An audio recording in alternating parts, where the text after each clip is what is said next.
Hello YouTube, this is Nick White here with a second video, and today I have an important topic to talk about. It involves the Digital Millennium Copyright Act, which governs the internet and YouTube and all that stuff. The Americans are looking to change that.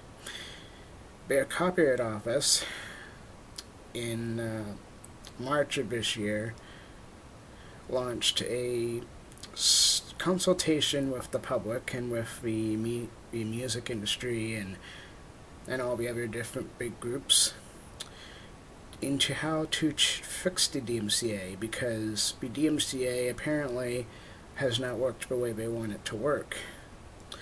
The notice and takedown has not stopped infringement. The tech companies, according to the music industry, are hiding behind safe harbor laws, which prevent the tech companies from being held responsible for infringement. And so that's kind of what happened. And on March 31st, the music industry filed a few petitions to the Copyright Office of the United States of America. These petitions can be viewed on musicbusinessworldwide.com. Under the article is titled, let me just check here. Crap.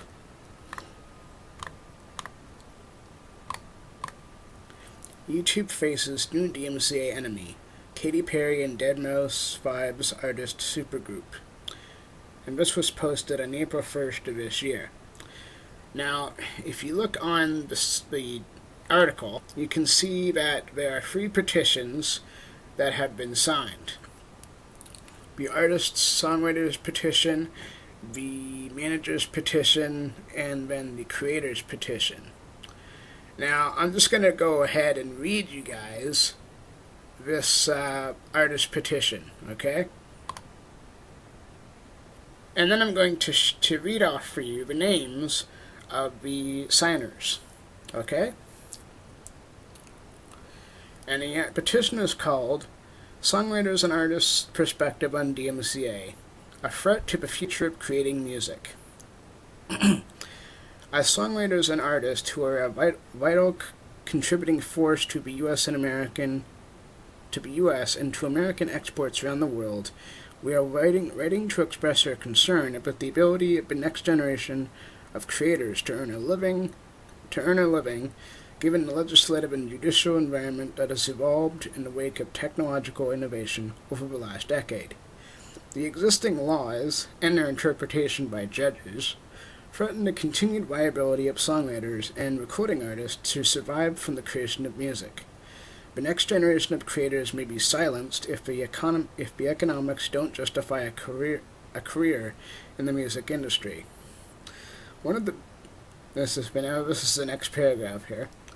One of the biggest problems confronting us as songwriters and recording artists today is the Digital Millennium Copyright Act. This law was written and passed in an era that is technologically out of date compared to the era in which we live. It has allowed major tech companies to grow and generate huge profits by creating ease of use for consumers to carry almost every recorded song in history in their pocket via a smartphone, while songwriters and artists' earnings continue to diminish. Music consumption has skyrocketed, but the monies generated by individual writers and artists for that consumption has plummeted. The growth and support of technology companies should not be at the expense of artists and songwriters. Okay, let's go down here. Section 512 of the DMCA has become the all-purpose shield that tech companies hide behind while they threaten the livelihood of music creators. The notice and takedown provisions to which we refer allows ongoing infringements of the works we create, since videos can immediately be reposted even after we have requested to have them removed. This outdated law forces us to stand by helplessly as billions of dollars in advertising is sold around illegal copies of our work. Most of the money goes to tech services, not to creators. In fact, according to a recently released report by the RIAA, U.S. vinyl sales generated more revenue for the music industry than ad-supported free streaming by services like YouTube and Spotify over the past year. And of course, I'm a Spotify free tier user, of course. So they're attacking what I use. Okay. Next paragraph.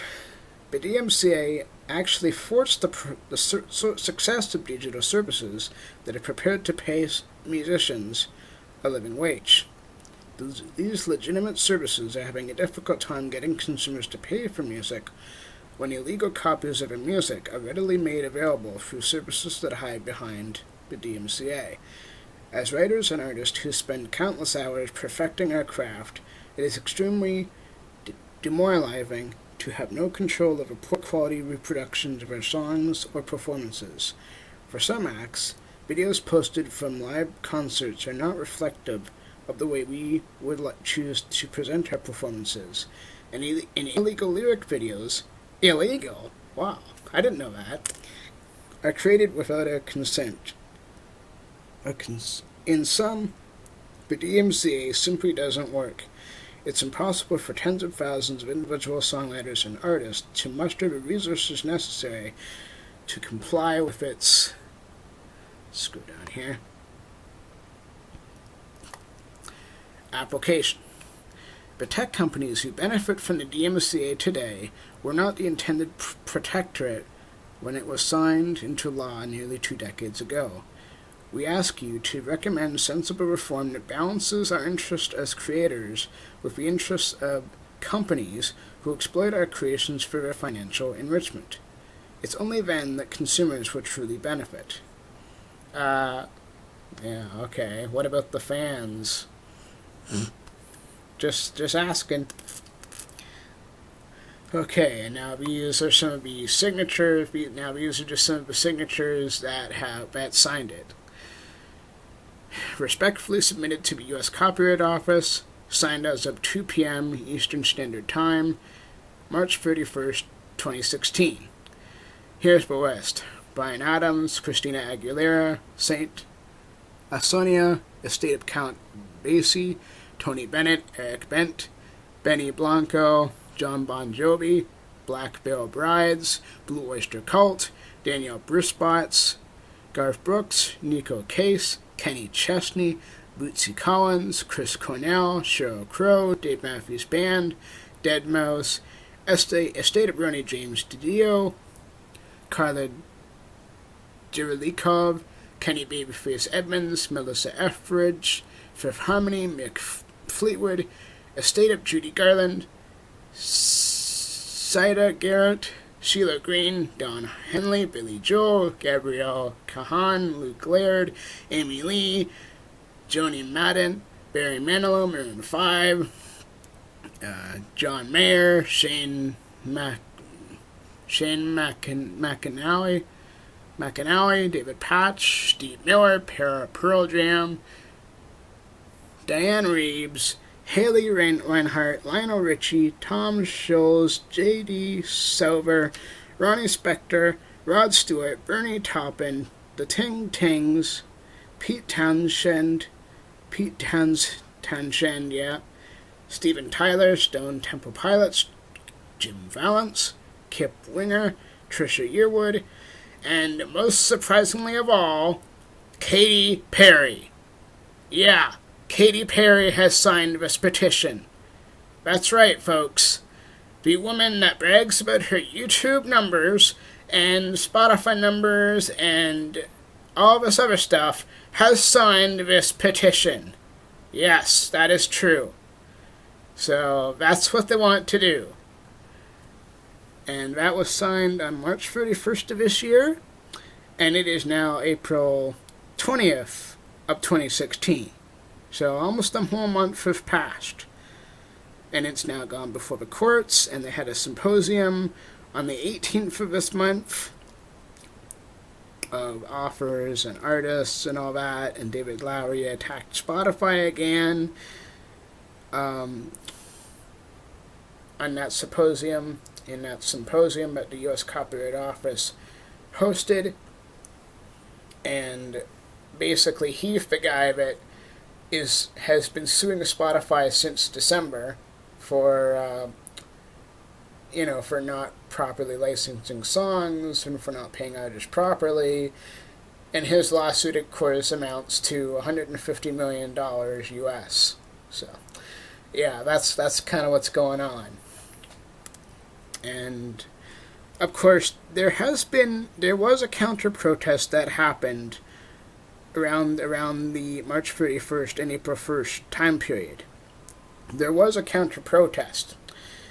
Now, if you go to the website Fight for the Future, let me just check. Fight for the Future. Alright, so Fight for the Future. Yeah, fightforthefuture.org. They put up a campaign.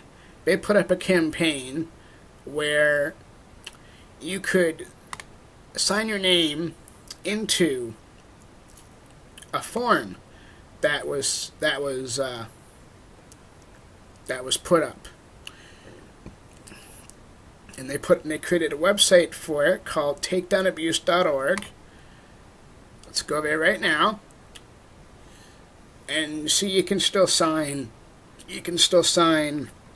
this form. This form basically just talks about bogus DMCA takedowns and abuse of Copyright Act to punish users and internet expression and stuff like that.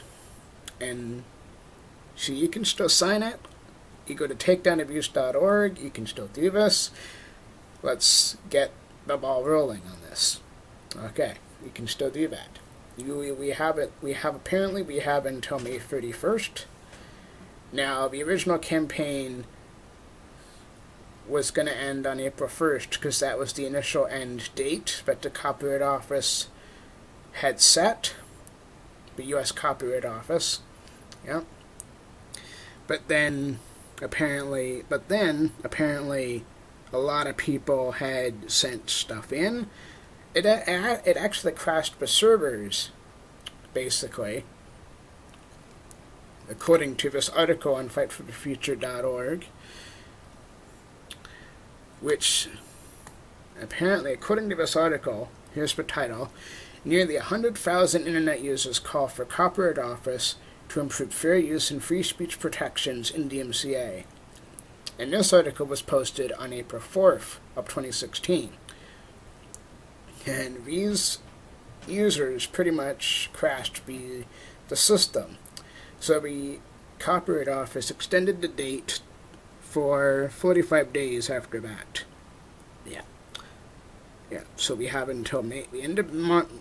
We have until the end of May to sign the takedown abuse form.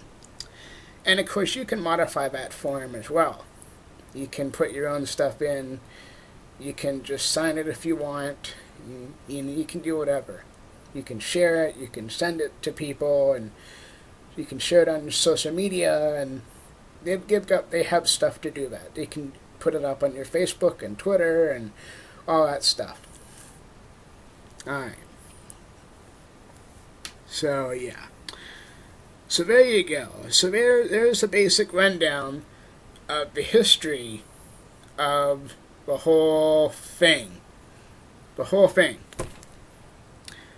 So there you go. I just thought I'd make this video. I just thought I would do that. And I'm going to have links to all the stuff down below. You can follow me on my Facebook as well. I'll link to that. You can follow me on Facebook. I'll link to that if I can. So there you go. I'll do that.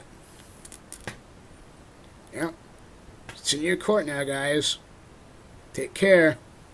God bless.